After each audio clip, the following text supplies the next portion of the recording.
semi-final of Euro 2012. It goes to penalties. Denied by the bar. The end of the line for Hodgson's hopefuls. Penalty shootout for a place in the final of Euro 2012. It's Spain to Kiev in the final. Balotelli! And Balotelli get a double! He can! David Silva has struck gold for Spain. Here's Torres. Chance for Torres! Mata has made it for. Records tumbling all around us. This Spanish team are the history boys. Football. Goals, misses, wins, losses, screams, tears, emotions, passions. It's a metaphor for life. Or as Bill Shankly, the famous Liverpool manager, once said, people say that football is a matter of life and death. Actually, it's much more important than that. So what's the connection between football and sports in general and measurement? It all started a long time ago with baseball, and specifically with the famous baseball player and manager Yogi Berra, who said that baseball is 90% mental, the other half is physical. Some people also say there are three kinds of people, those who can count and those who cannot.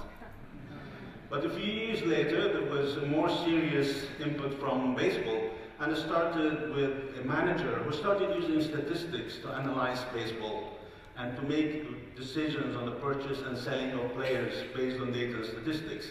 And people said that you cannot reduce baseball or any sport into numbers, it's an art. And that's the famous Moneyball book, which was later on translated into a movie. And then the idea spread into other sports, into other countries, and we saw books like Socceronomics and the Numbers Game, which attempt to use data and measurement for sports. But can we use measurement to assess, for example, what's the best team in the world? How many would say that the best team in the world is Germany? How many would say it's Brazil? Well, I shouldn't put Brazil after Germany. How many would say it's Spain? Very few hands, I guess we're in London. How many would say England? Usually when there is a conflict between emotions and reasons, emotion wins. So how can we tell? Is it possible to tell what's the best team in the world? Yes, it is, and actually it's done. The FIFA has a ranking system known as the Coca-Cola system, and they rank countries in the world according to a point system. This is the world ranking. See Argentina on top with 1,503 points. This is a combination of different measurements based on winning and losing and goals and so on. Since we're talking about the Euro, let's just take a European picture. I'm sure many of you will be surprised with some of these rankings. And actually, there are different systems that result in different country rankings. But you see Belgium, Germany, Spain, and so on. This system was introduced in 1992, and actually it covers 209 countries, which is more than the countries that are members of the United Nations. And it was mainly a system of winning, losing. If you win, you get 3 points. If you draw, you get 1. If you lose, 0. So the loser got nothing. But over time, it was found that that system was not very predictive, and it was refined. It focused on the more recent years, 4 years instead of 8, more recent results than the earlier results. And then also you got points depending on the goals you scored. So even the loser still got some points. And then the ranking is actually actionable. We heard this morning about turning data into actionable insights. So this is used to give awards to the best team and also the best mover, the best change. But also when you're grouping countries for a championship, you make sure you don't put all the strong teams together. So the learning from that is that it's very useful to have one overall measure, as long as you know what the drivers of that measure are. But you also need to keep it simple and transparent, and keep updating it as you learn and validate the system. And as you build databases over time, you can identify also what are the drivers for the business. In this case, the drivers of success in football is a function of 3 factors, which are population, wealth, and history of football. In the humanitarian and development world, we have an index like that for the brand. It's called the Charity Brand Index, developed by Harris International. And it's a composite of several measures: awareness, familiarity, relevance, distinctiveness, trust, and then the willingness to donate. The equivalent of that in the commercial sector would be the willingness to buy. And it's important to realize that this is not just separate measures, but they fit together in what you can call a consumer or a donor commitment ladder or pyramid. You move from awareness to consideration to advocacy and so on. When I started doing research, the problem was we didn't have enough data. I think today it's the opposite problem. There's so much data. In a typical game in football, for example, at least 3,000 data points are collected. And I think it's the same when we think about research in any area. And this trend will continue. As the technology evolves, we'll be able to measure more data. But does it all matter? Is it all important? Sometimes we talk about key performance indicators, and then we have a list of 100 indicators. It cannot be all key performance indicators. Let's look at one specific example, hypothetical example. We have two teams. One has a ball possession of 52%, the other one 48%. Team A also had more shots at the goal and more corner kicks. What would you think the score of that game was? You probably say maybe Team A won, 1-0, 2-1, or maybe it was a draw because the difference is not big. Actually, this is not a hypothetical example. This is a real example. And the two teams are Brazil and Germany. That's the famous game 7-1. And actually, Team A is Brazil.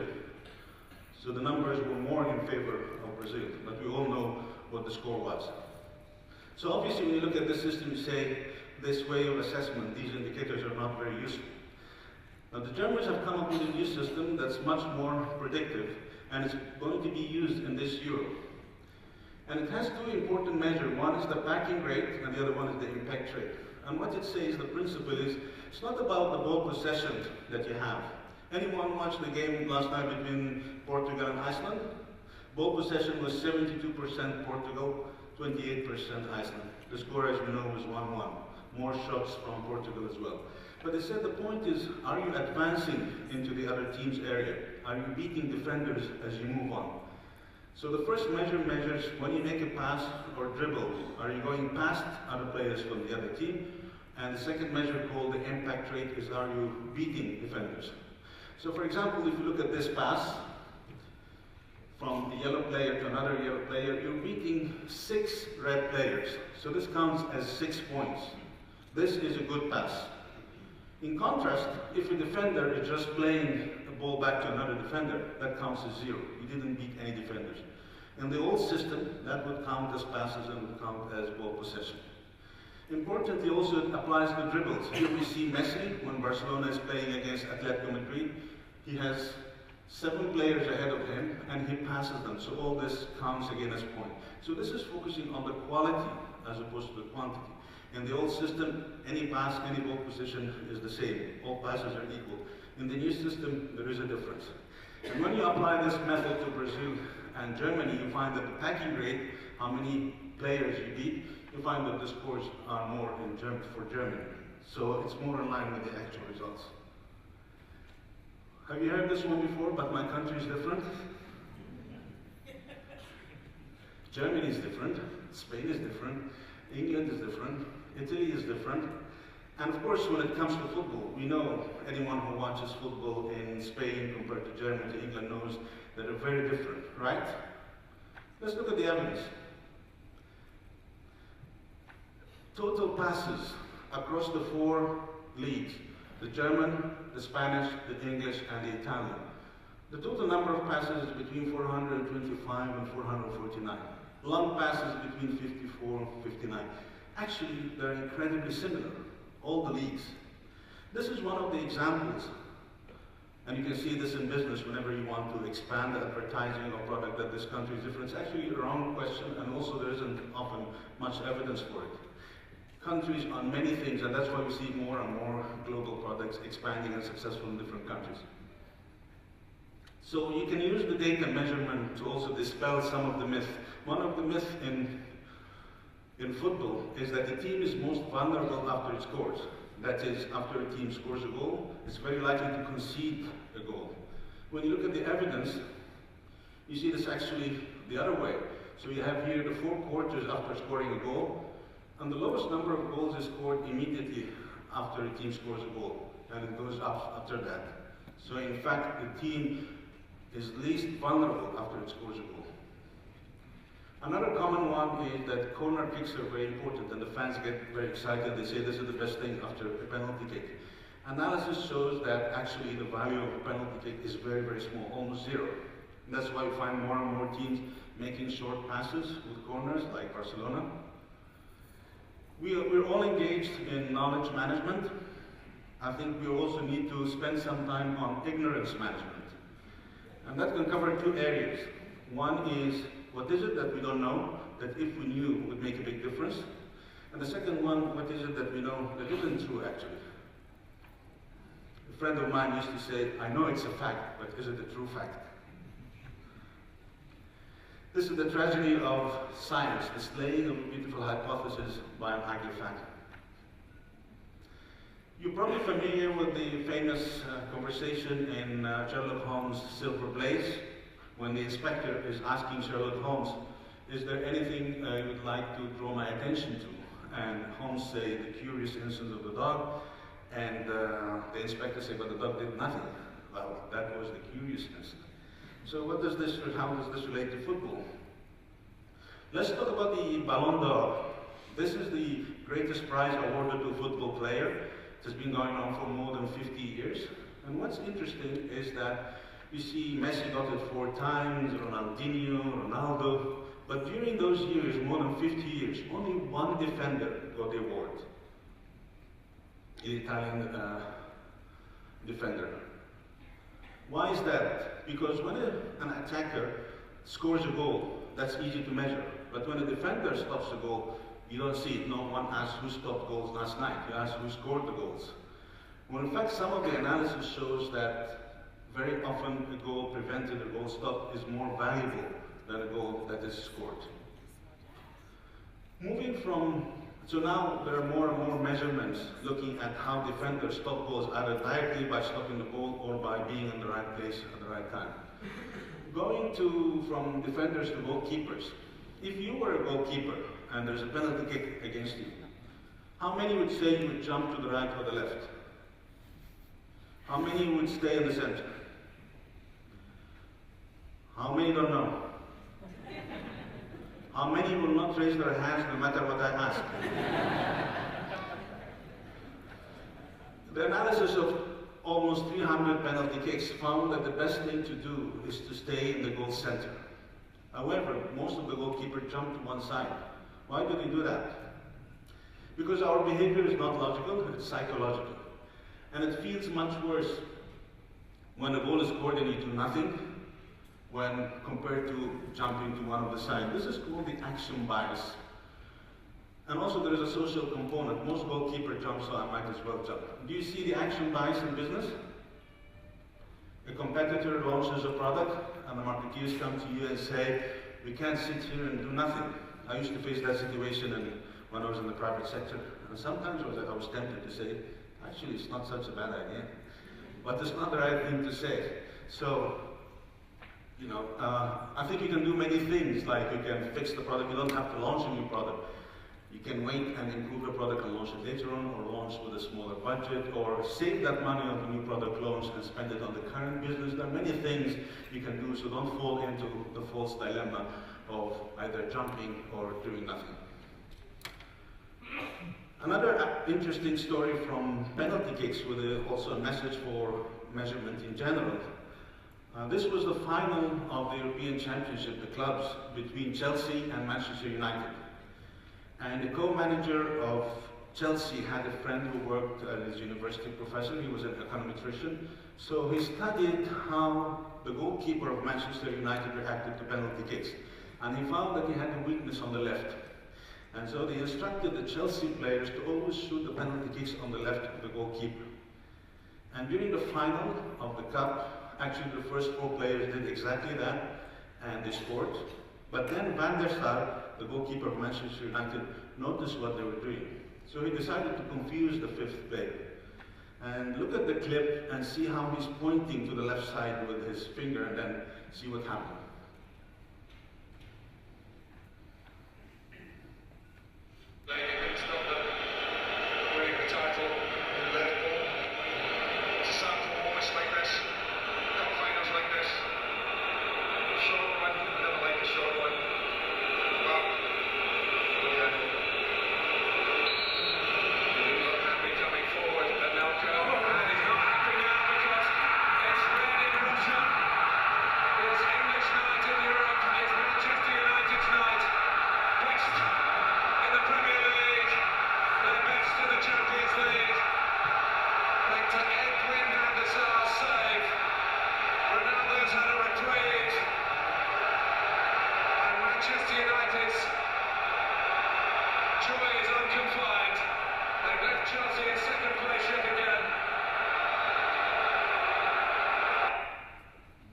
So the message is study your competitors. Very often we look at our own data and we think we're unique, we're strong.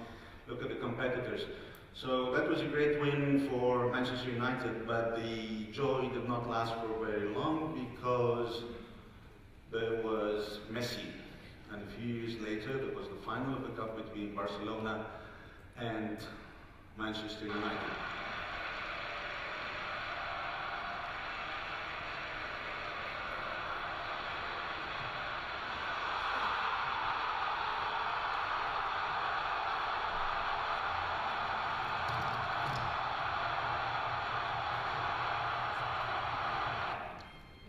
Barcelona is considered by many to be the best team in the world, but actually also the best team in history. And they're known for scoring goals. The defense is not very strong, so other teams scoring them, but they score a lot of goals. But not all players are equal within Barcelona. Let's look at this table. It shows the goals scored this season by different players. This is the total, and this is the Spanish League, the Cup, and then the European Championship. And you see the top three players, Messi, Neymar, and Suarez, they scored the majority of the goals. So 3 out of 17 players, which is slightly less than 20%, scored 83% of the league goals, 75% of the total goals. It's exactly the 80-20 rule. The 80-20 rule says that 20% of the inputs produce 80% of the results. That can be your products, your countries, your SKUs, your retailers, etc. A lesser known rule is the 55 rule. So you have 80-20, so 20% of input produce 80% of the results. What about the other 80% of the inputs? The rule says that 50% of them produce only 5% of results. So those you can discard, and then you're left with 30 that become a second priority. So here you see also all these players, 10 out of 17, they only produce 7% of the total goals. Another interesting thing to look at is if you look at the total share of the top 3 players, it's 75% of the goals. But when it comes to the cup, it's only 52%. That's what we call a fair share. So when it comes to the league, they have about their fair share, which is 80%, or the European League about 80%, but for the cup, for some reason, it's below their fair share. And that's another useful analysis to use. And the point is, when you're looking at a large amount of data, to have a mental model and to see if the data fits into that model. It could be the 80-20, it could be the fair share, and of course there are other models. Moving from analyzing current data to forecasting, let's look at some systems of forecasting football. You know the pole method? That was invented by Germans working in the SeaWorld kind of resort. And they used to bring 2 boxes, identical, and put food in them, and then bring an octopus. The only difference between the 2 boxes was the flag. And you see here the final of the World Cup between the Netherlands and Spain. And the octopus predicted correctly. You might be smiling now, but you'd be surprised to know what the accuracy rate is. It's 85%. This is not exactly a forecasting model, but just looking at the history, you see a very obvious trend that 9 countries out of 50 countries won all of the European Championship. The host doesn't have a huge advantage, and 41 countries never won. So it's unlikely, for example, that the Vatican is going to win the European Championship, no matter how much the Pope loves football. Now there is a more sophisticated model from Goldman Sachs, and it looks at history from a long time, number of goals scored, conceded, and they don't come up with a forecast, they come up with a set of probabilities. So here, for example, you see France has the highest probability with 23%, followed by Germany, and then England has 92% of going from round 1 to 2 and so on, but only 10% of winning. Turkey has more than 50% of moving from round 1 to 2, but only 1% of winning, and so on. So that's a good probabilistic model, and in order to check the forecast, you compare it to the betting, and you find that it's very much in line, with the exception of Belgium, which is a black horse, and Italy, because you always know Italy can make surprises. So they validated the model, and they found that when it applied to the World Cup, they actually identified 3 out of the 4 semi-finalists, and they updated the forecast, it became accurate, but they got only 9 out of the 16 advancing teams right. So the point is, when you're forecasting, validate the forecast and improve your model. To summarize, when you're forecasting, study the past. History is good, but it's not perfect predictor. Cross-check your forecast and validate it. To summarize the presentation, use an overall indicator and understand its drivers, verify the myth within the organization, use analysis tools, take action but avoid the action bias, and track what has not happened or what was not said, identify and refine your measures over time, and study the past to forecast the future. This is all about how we can do analysis. Let me just conclude by giving you a couple of tips on communicating data analysis. It's actually a couple of tips for success in communication in general and in life in general. The first one of them is never tell people everything you know. Thank you.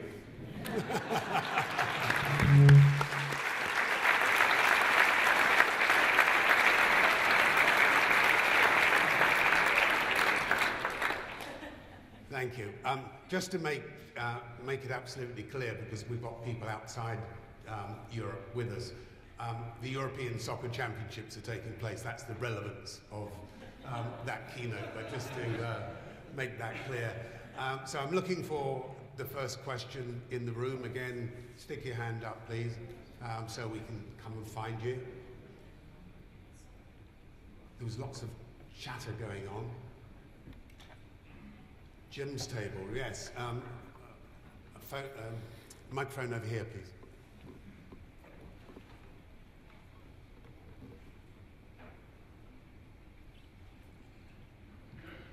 Thank you. Oh, hi. This is not a tip of yours. I always stand intimidatingly close to the person asking the question. I'm Marion from Ogilvy in Hong Kong, our Asia Pacific region. I thought it was very interesting your comment on ignorance management. So diving into what you don't have information on. And I'd love to hear just any more tips you can share, I did say you don't like to give away too much, about how you get a management culture to start to accept that idea, and perhaps any tips you've learned out of trying to get there. I think what helps is that you have a conceptual model that tells you how you're going to achieve your objectives. So for example, or what makes people buy your product or brand, and you need to understand what their motivations are. And if you're missing that, and we know that the emotional drivers are very important. So starting with a model, for example, starting with awareness, and then familiarity, and then relevance, and then distinctiveness, and you find that you know awareness, and maybe you know a little bit about familiarity, but do you really know if your brand is relevant or not to consumers? If not, then you look for that. So by having an idea about what you should know and then identifying the gaps. So don't start from scratch, start with a conceptual model. I think the area of emotions is, we all know it's very important, but we have a very superficial understanding of it. And I think what happens very often, something called substitution. If we don't know how to answer the difficult question, we answer an easier question instead. So we ask a question, for example, about feelings, when in fact you cannot ask a question about feelings, you have to measure it in different ways. So check if the measures you have are actually reliable or not. Do we have someone to follow on from? Yes, we do. At the back, please. Hello, this is Daniel from... I'll get back to that later on. Daniel from Golden London. I was wondering how you think about incorporating the idea of chance into this, because goals are very rare in football, and as many metrics as you can apply to it, at the end of the day it comes down a little bit to chance, and the same is to some extent true for lots of the PR media work we are doing. If Brexit is one of these things which will keep lots of stories out of the media at the moment that might make it in another month or in another year. So I just wonder if you've given any consideration to chance in all this. Yeah, that's a very good question. In fact, what makes football popular is that chance is very high. Why is chance high? Because the number of goals scored is very low. It's very difficult to win by chance in basketball, but it's very easy to win in football. And I think in business, the chance is a different thing because there's so many variables you cannot control. What they say is that keep in mind that your objective is not to do perfect analysis or perfect forecast. Your objective is that the business succeeds. So the process has to be ongoing. So for example, if you're doing a forecast, don't do one forecast and that's it. As you get more input, incorporate it into the model and update your forecast every month or so. But more than that, it's chance. So you'll probably get it 80%, 90% right most of the time, and that's better than people's guts. We've time for one more question, if there is one in the hall.